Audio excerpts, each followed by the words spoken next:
Again, G47 has shown his power on Euclidia, the magic island of the South Seas. When Jerry Hall started off the homing pigeon to Johnson on the rescue boat, things looked very bright. The pigeon was released at midnight, and at 8 in the morning, the Gregory party were sure that all was well, and that the pigeon had reached the other boat.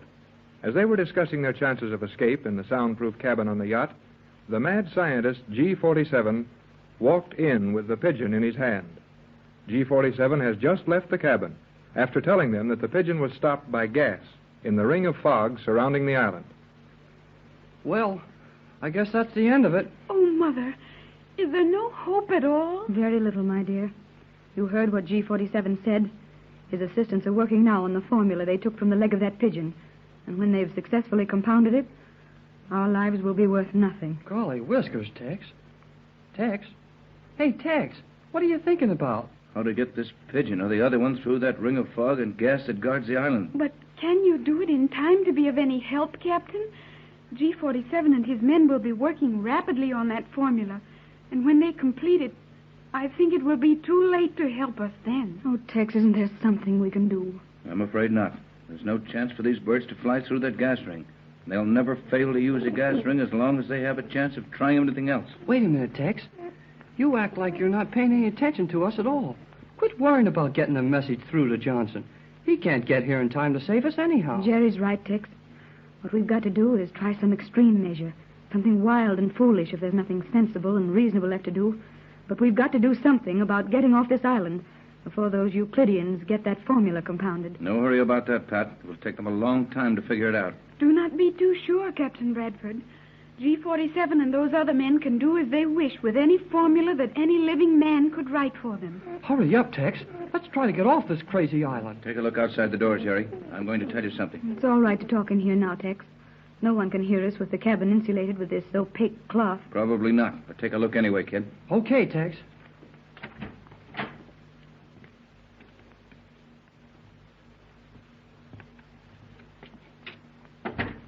All clear out there. The skipper's at one end of the passage and the engineer at the other. All right. I'll just let the pigeon rest here on the bunk. That beautiful little bird is so frightened. If it's hurt, we should... Not a bit. Just some harmless gas that caused him to flutter slowly to the floor of the island. He'll be all right after he gets over his fright. I read in your pigeon book that it upsets them when something stops them from a flight they've started out on. Sometimes it does, but this little fellow has had accidents before. He'll be all right soon. I'll hold him here, Tex. There now, Bosun. Feel better now? Now, Tex, the pigeon seems comfortable. Go ahead. I suppose I should have told you before. I thought I'd save you a lot of worry if I did the worrying for all of us. I didn't want you to realize just how much I feared old G47 and how little faith I had in that pigeon getting through the fog ring. Well, we know the worst now, Tex. I was afraid, Captain, that your plan was too simple to succeed against the protection on this island. Oh, you did swell, Tex. Nobody's going to blame you when old G47 works out that formula and comes to do whatever he's going to do with us. That's what I'm trying to tell you, kid. I've had my mind on the pigeon and can't seem to stay on the subject. But you can quit worrying about the formula. The old G47 may be mad enough to kill us anyway when he discovers that he hasn't got it. What do you mean, Tex? Did you put the formula in code? These Euclideans can decipher any code nearly as fast as it can be read by one who understands it. They have a conversion table of all the possible combinations of figures, letters, and characters known to man. And they work out a code as accurately as you would use a slide rule. Then when they read the code, we're sunk for sure. But it wasn't code. What I had on that message to Johnson simply was not my formula. Then they haven't the formula at all? They must have some formula, or they wouldn't be working on it all this time. They have a formula, all right. And no matter how clever they are, they're going to have some fun with it before they give up trying to compound my secret with it. You gave them a formula which will make nothing, then? No, I gave them a formula which I worked on for years. And I've worked with some of the greatest chemists in the world on it. The formula for making synthetic diamonds. Giggle and goldfish. Then if they work it out, they'll have a diamond. Something like one, Jerry, though the formula was never quite perfect, was it, Tex? No. It works up to a certain point where a hard mass is precipitated. But before you can rescue this solid from the solution, it is promptly dissolved again. That's a honey, Tex. It may fool them, too. For when they get this hard substance, and then it dissolves, they'll think they got the real thing, the universal solvent. Hush, Jerry, not so loud. So that is your secret, Captain Bradford. The universal solvent. I've often heard G47 say you had the greatest formula in the world, and one that chemists have tried to get since chemistry began. Now I can understand why they wanted to bring you to this island. Yes, Joan, dear. I was allowed to come here and find you so those scientists could get Captain Bradford in their power. Now all our lives will pay for it. Hey there, Mrs. Gregory. Cut it out. We're not done yet by a long ways. Don't forget what G47 said. As long as they're trying to get Texas formula, we're safe. Right, and before they get it, we may figure our way out. Do you mind if I ask you a question about your formula, Captain Bradford? Go right ahead, Joan, only don't talk too loud. You have really found the formula for the universal solvent? Yes. You've actually used it to dissolve every element and combination of elements known to science? Yes, Joan, I really have it. What do you use as a container to keep it in? I thought that was coming, Tex. Joan's got her head fastened on tight, all right. Is your head loose, Jerry? Now, don't you two start that again. Jerry is really paying you a very high compliment, Joan. He thinks it's clever of you to ask such a question. To ask that is only natural, I think. For if you have something which will dissolve everything, how could you keep any of it? It would eat its way through any container. You may think it's natural to ask that, Joan, with the training you've had here. But most people pass it up. Anyhow, I have the formula, and it will eat its way out of anything you put it in. And that very fact is a thing I think will save our lives and get us off this island. But how? No more now, Jerry. I hope we haven't talked too much about it as it is. Here's where we get it for the trick we played on them. G47 will be very angry. Can't help it now. Come in. Oh, Skipper. What is it? Pigeon, Something happened to the other pigeon? I What's up, Skipper? Someone at the pigeon cote? was, Someone been there and done something to the pigeon? I Oh, Ted. Steady, Pat. You three stay here. I'll take this other pigeon and go and see. Shove off, Skipper. Now, what's up, I wonder? Oh, I hope they haven't harmed the other one. I wouldn't mind their taking it away from us to keep us from using it, but I'd feel very badly if anything happened to them. You are so sweet and kind, Mother. I think those are the words I want to use, but we know so little of those qualities on Euclidia that I do not even know how to speak of them. You're doing all right, Joan. For a girl that didn't know anything when I landed here, you're getting so you talk pretty near as good as I do.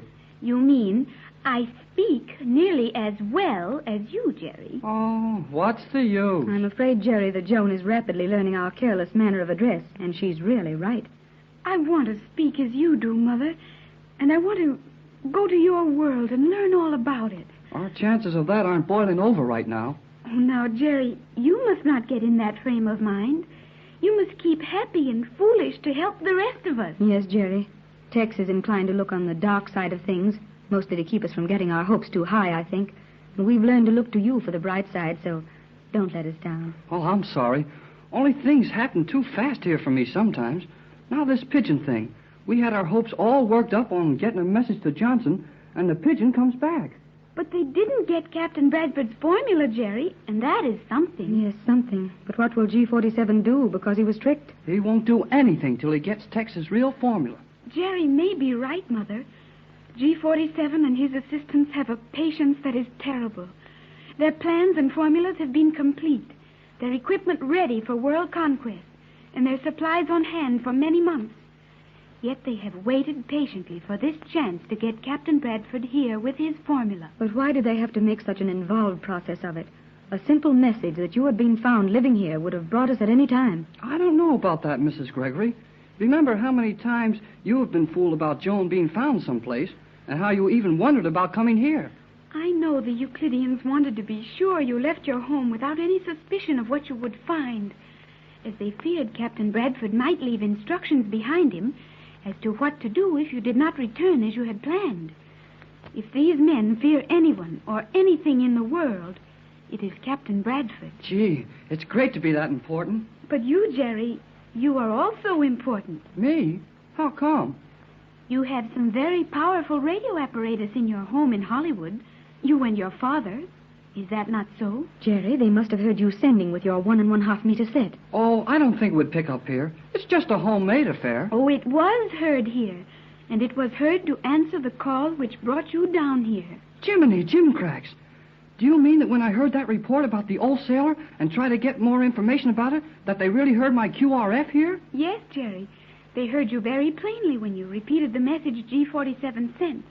And you said you would try to locate Mrs. Gregory, Mother, and get the message to her. Now, Jerry, how does that feel? See how important you are? Well, it's no surprise to me. I always had an idea I'd turn out to be a pretty important guy.